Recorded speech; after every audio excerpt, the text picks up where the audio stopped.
नमस्कार बहनों और भाइयों, मित्रों, प्यारे बच्चों। हमारा जो इस वीडियो का जो उद्देश्य है वो ये है, जो कार्य का महत्व जो हमने चर्चा की थी विषय पे, उस पे जो कुछ प्रश्न उत्तर बनते हैं जो हमारे बताने में भी छूट गए या द्वारा से भी जो महत्वपूर्ण हैं उनको हम बताते हैं। हमने कहा था कि हम बताएंगे। तो सबसे पहला है,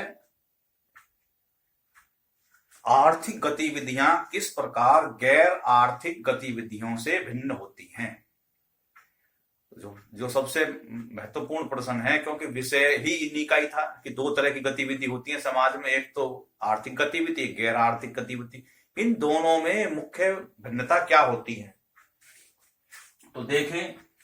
बहुत आसानी से आप इसको समझ सकते हैं और याद कर सकते हैं, क्योंकि आर्थिक गतिविधि का मेन जो मुख्य उद्देश्य होता है वो होता है कार्य से धन कमाना। ऐसी गतिविधि जिससे धन कमाया जाए, यानी कि मुद्रा का जो है लेन देन हो। और इसमें क्या होता है, इसमें पुण्य कमाया जाता है। गैर आर्थिक गतिविधि में पुण्य कमाया जाता है। आर्थिक गतिविधि के लिए काय की जरूरत होती है, बाजार की जरूरत होती है। और इसके लिए कोई जरूरत नहीं बाजार हो ना हो, पुण्य तो कहीं भी कमाया जा सकता है, सेवा कहीं भी करी जा सकती है, सड़क पे, घर में, बाहर, मंदिर में, कहीं भी। इसमें क्या होता है, आर्थिक गतिविधि में वस्तु और धन का लेन देन होता है, यानी कि वस्तु दी जाती है, बदले में धन लिया जाता है। इसमें ऐसा कुछ नहीं है कि भाई पैसे कोई लेना देना नहीं। मान लो वस्तु भी दे दी किसी को, कपड़े लत्ते दे दिए, तो कोई जरूरत नहीं वो पैसा मांग रहा है उस पैसे। इसमें क्या होता है, आर्थिक विकास होता है। जो भी व्यक्ति जो आर्थिक गतिविधि में इन्वॉल्व है वो उसका आर्थिक विकास होता है, पैसे उसके कमते हैं। और इसमें क्या होता है, आध्यात्मिक विकास होता है, उस व्यक्ति का आध्यात्मिक विकास होता है। इसमें क्या है, आर्थिक गतिविधि में उसका जो भी व्यक्ति उसमें इन्वॉल्व, उसका व्यक्तिगत विकास होता है। व्यक्तिगत विकास कैसे होता है, उसका कौशल का निखार होता है, उसे तजर्बा मिलता है। और इसमें क्या है, सामाजिक विकास होता है। गैर आर्थिक गतिविधि में सामाजिक विकास होता है। सामाजिक विकास कैसे होता है, कोई एक दूसरे का भला कर रहा है, या कोई किसी को भोजन दे रहा है, या किसी की बीमारी की अवस्था में सेवा कर रहा है, तो सामाजिक सद्भाव बढ़ता है, संस्कारों की भावना बढ़ती है, एक दूसरे का मान सम्मान बढ़ता है। तो इससे क्या होता है, समाज का विकास होता है, समाज में एकता बंधुता बढ़ती है। तो इस प्रकार से हम और भी बहुत से जरिए भी हम इसके अंतर बता सकते हैं। आपको मैंने बताया कि इस तरीके से इसको हल कर सकते हैं। अगला सवाल है कि लोग किस प्रकार की आर्थिक गतिविधि में सम्मिलित होते हैं। अब उदाहरण से ही समझाइए कि भाई किस प्रकार की। पहले मैंने बताया था कि आर्थिक गतिविधि के कारण जो है मुख्य उसकी जड़ में होता है धन कमाना, मुद्रा का विनिमय होना, इधर से उधर बदलना, द्रव्य का आदान प्रदान होना और बदले में धन लेना। तो वो कैसे होते हैं कि भाई उसकी आर्थिक गतिविधि किस प्रकार से की हो सकती है। कोई शुल्क के माध्यम, कोई ऐसा कार्य है, सबसे पहले तो वस्तु का लेन देन वाली जो भी है, जैसे मंडी, खेती बाड़ी में अपना माल बेचना, इस प्रकार की गतिविधि होगी। यानी कि एक तो है उत्पादन, अपना माल उत्पादन करा जा रहा है और वो बाजार में बेचा जा रहा है। इस प्रकार की काफी उदाहरण है। एक है कि माल, जो उत्पादन माल होगा उसको अपने पास खरीद के लाना है और ग्राहकों तक पहुंचाना, यानी कि बीच का बिचौलिया का काम करता है। जैसे दूध है, भैंस वालों के पास से लेके आ रहा है कोई दूधिया, और गांव और शहर में आके सप्लाई कर रहा है, तो वो जो है घर तक पहुंचाने का कार्य कर रहा है। इस प्रकार की गतिविधि भी आर्थिक गतिविधि है। वो दो चरण से होकर गुजरी है। एक तो भैंस वाले को दूधिया ने दूध खरीदा, और दूधिया ने दूध जो है गांव वाले जो है शहर में पहुंचाया। इस प्रकार की गतिविधि। सेवा के जरिए से क्या है कि जैसे चिकित्सा है, वकालत है, नक्शा का कार्य है, भवन निर्माण के कार्य हैं, इस प्रकार के जो कार्य हैं, वस्तुओं जो बिगड़ गई है चीज उसको सुधारने का कार्य, मिस्त्रीगिरी का कार्य है, इस प्रकार के कार्य आर्थिक गतिविधि होते हैं। किसी को जो है किसी के कार्य में योगदान देना और बदले में पैसे लेना, वो भी आर्थिक गतिविधि है। तो इस प्रकार से ये जो है आर्थिक गतिविधियों में, इस प्रकार की आर्थिक गतिविधियों में सम्मिलित होते हैं। एक तो होते हैं प्रोडक्शन की में, जो वस्तु का उत्पादन करना, एक उसको बेचना, एक उसकी यातायात के में जो है ले जाना, सेवा देना उस कार्य में। तो 3 तरह के होते हैं।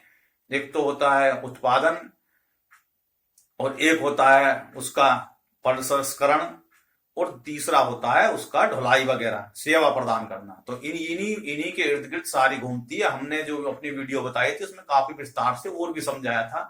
आप उस वीडियो को भी देख के और भी इसको अच्छी तरीके से कर सकते हैं, क्योंकि हम तो इसे शॉर्ट में समझा रहे हैं ताकि दोबारा से मेमोरी रिवाइज हो जाए।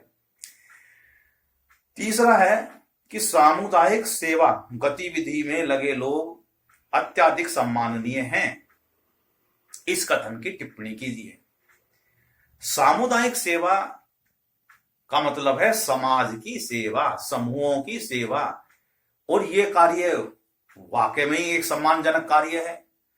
जैसे मंदिर में कोई सेवा प्रदान कर रहा है, मठ में सेवा प्रदान कर रहा है। अब आप देखते हो मंदिर में गुरुद्वारों में जाते हैं, बाहर जूते उतारते हैं, उनके लिए एक रैक बनाई जाती है, वहां लोग सेवा करते हैं, एक दूसरे के जूतों को रखते हैं, उन्हें टोकन देते हैं और वो देखते हैं।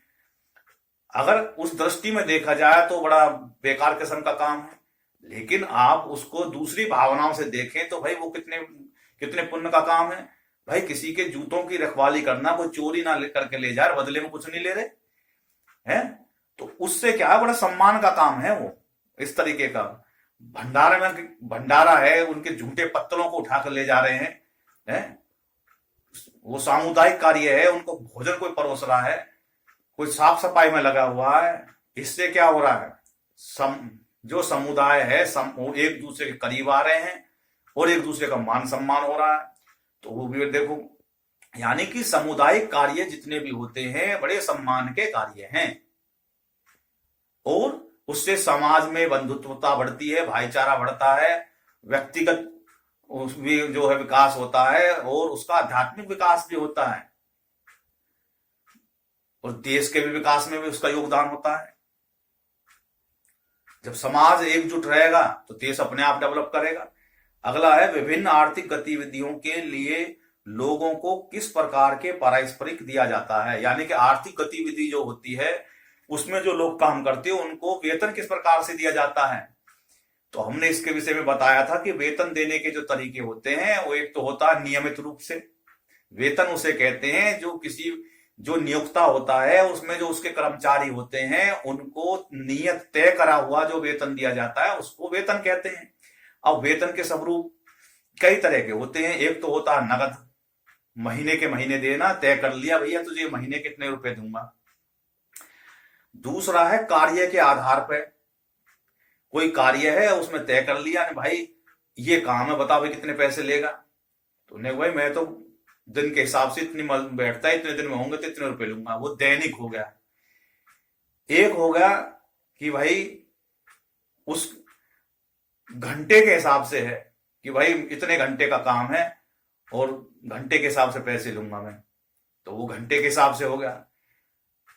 तीसरा है, यानी कि मेरा कहने का मतलब है जो वेतन का जो भुगतान होता है वो पैसे के जरिए होता है या कार्य के बदले दूसरी वस्तु देने से होता है पैसे के अलावा।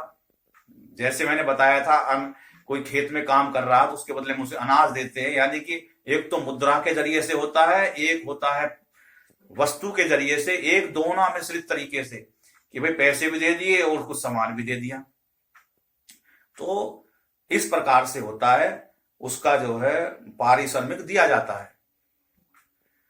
अब पैसे के जरिए देने के तरीके कई प्रकार से मैंने बताए कि भाई रोज की रोज ले लो, घंटे के हिसाब से है, सप्ताह के हिसाब से, 15 दिन के हिसाब से है, वो उसके कार्य के हिसाब से है।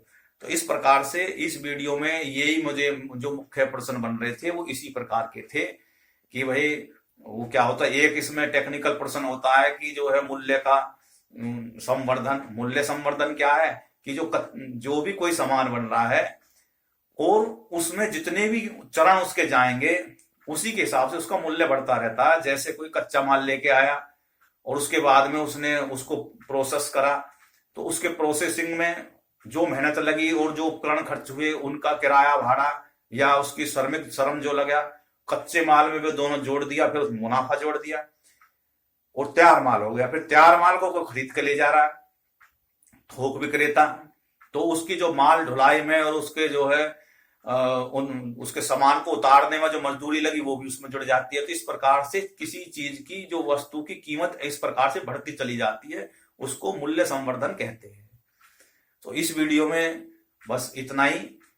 अगली वीडियो में अगला विषय लेके आएंगे, तो आप उस वीडियो को देखें। हमारे आसपास की जो गतिविधियां होती हैं उसके विषय में उसको बताया जाएगा कि काम आगे जो भी आर्थिक गतिविधि होती हैं, एक इसके वर्गीकरण इसका किस प्रकार से किया जाता है, संसार में किस प्रकार से उसको वर्गीकृत किया जाता है, उसमें क्या क्या चीजें होती हैं और किसको आधार मान के उनको वर्गीकृत किया जाता है। इस विषय में हम अगला विषय लेके आएंगे। इस वीडियो में इतना ही। और जो है आप इस वीडियो को देखें, लाइक करें, चैनल को सब्सक्राइब करें और इसको शेयर करें। बहुत बहुत धन्यवाद। भारत माता की जय। जय हिंद।